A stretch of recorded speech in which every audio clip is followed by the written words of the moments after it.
Hi, welcome to my Fuse RI project. My name is Elizabeth Rosillo, and I am a Cohort 3 Fuse Fellow.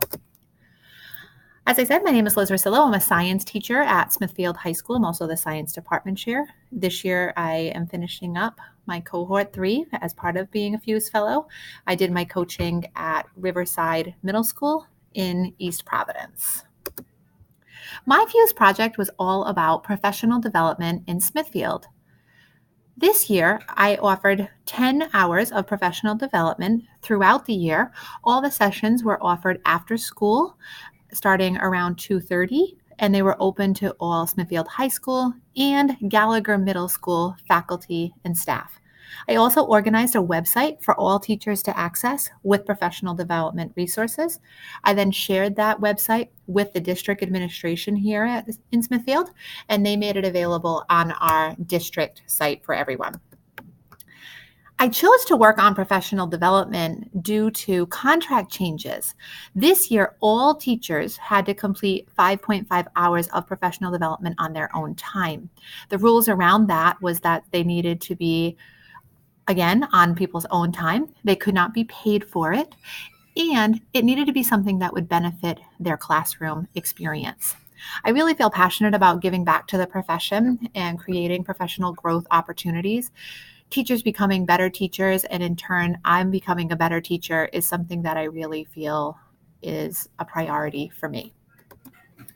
The PD site, which again is available right off of the Smithfield District website, looked like this.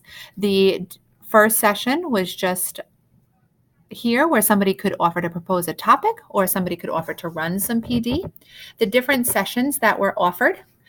Session 1, which was on September 26th, was all about blended learning and assessment techniques and was run by my colleague, Ms. Hillary Lundgren, who was one of my East Providence Fuse Fellows.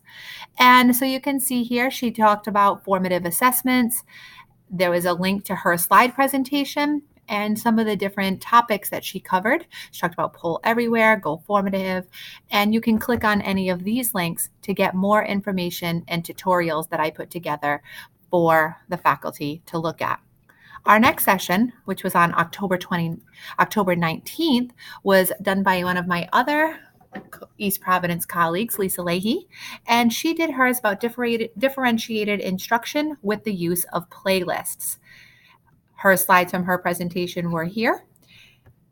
Our next one, November 14th, I had reached out to the NEA Speaker Foundation, and Mr. Charles Willis came. He had been teaching in Boston at Revere High School, and his was all about student engagement. And he showed some really great flipped lesson classrooms about how he was using flipped classrooms, but more about how the students can be engaged every day. His resources were also all available here. Our fourth session on November 28th was run by myself, and it was all about video making in the classroom. The slides were available here. I introduced some different techniques using Flipgrid, the green screen, the Screencastify, and some different ways that students could make videos in their classroom. Our fifth session was run by one of our assistant principals, Ms. Tammy Kohler, and she ran hers all about formative assessment techniques. She talked about the importance of formative assessments as well as ways to house them and use them in your classroom. On January 8th, personalization in the classroom was a great discussion facilitated by Highlander's own Sean Rubin. And there was a really great discussion. His slides are also available, but he talked all about personalization and how blended learning can aid in personalization. The final two sessions, January 16th and January 23rd, were a two-part session run by Dr. Sarah Monaco, who is our assistant superintendent here in Smithfield. And she talked all about reading nonfiction. She provided all the attendees with a book, and the slide deck is also available here. So this is the website that I had used throughout the year. Some highlights from the sessions.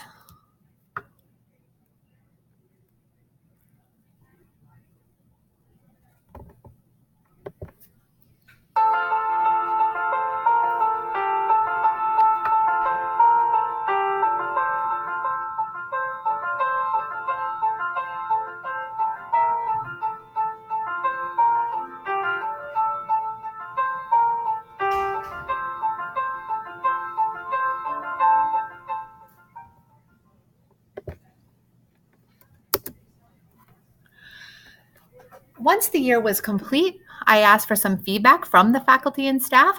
There were over 50 teachers represented, and they attended a total of 140 hours of professional development.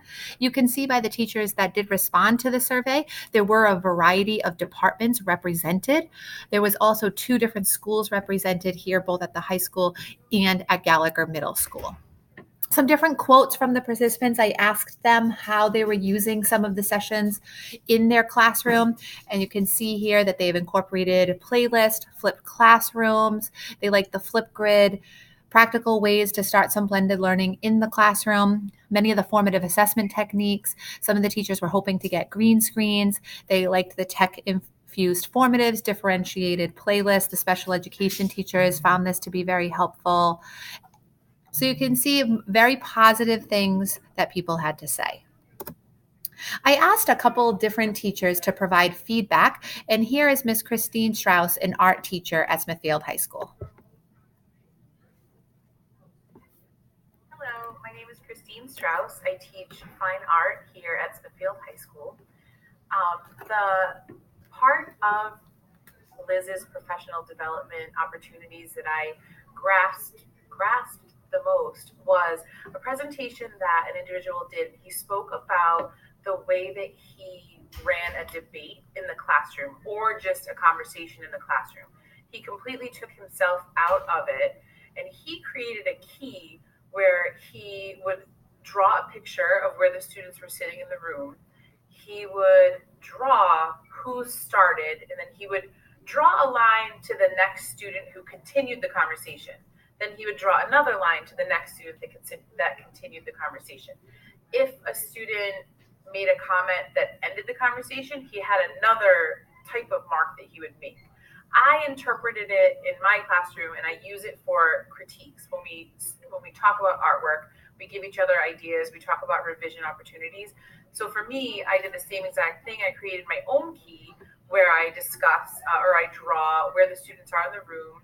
I draw lines to what artwork they're speaking about, if they've asked a question.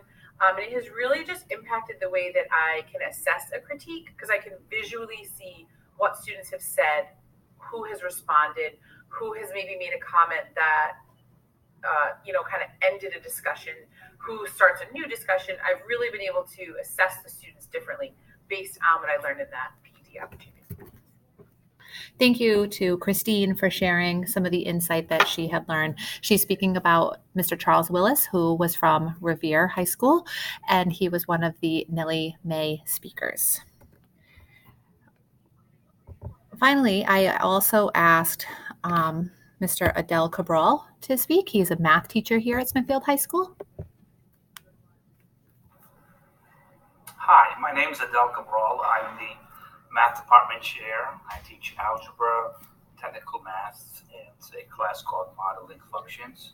I attended a session on blended learning, and it was very informative, and I used some of the techniques to help my technical math 1 students. It made my blended learning a little more dynamic, where I had some more enriching activities for students who were ahead, and while I was working with the students who had some difficulties.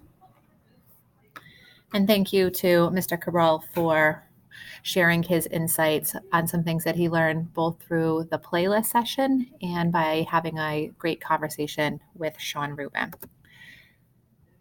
So thank you for listening to my presentation. Overall, for me, this was a really great experience to work with teachers on how to become better teachers.